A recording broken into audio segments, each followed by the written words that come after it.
Hey guys, welcome back to Fast Fix. In this video, we're going to show you how you can put two videos in one screen on CapCut. So first up, open your CapCut on your mobile as you can see on your screen, and you just need to tap on the new project button right there at the top, and basically just need to select the video that you want to add. So for example, this is the first video that we're going to use.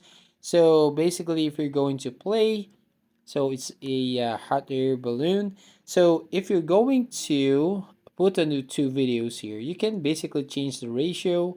For example, if you want to use it for your TikTok account, so you want to select the TikTok ratio from here. And then, so you just have to move the video right from there at the top and basically customize it, the size of the video, and you can basically zoom in or zoom out this video from here.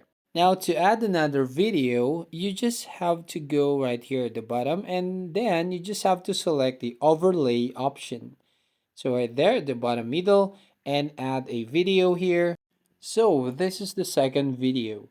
So if you want to make it customized, you want to just hold the video here and you can zoom in and put here at the bottom of the first video. So just like this. And if you're going to actually you can edit the size, and then once done, you can play this video. And as you can see, we have now two videos in one screen on CapCut. So that's it. If you find this video helpful, please consider to like and subscribe to the channel. And don't forget to hit the notification bell to notify you on the next video.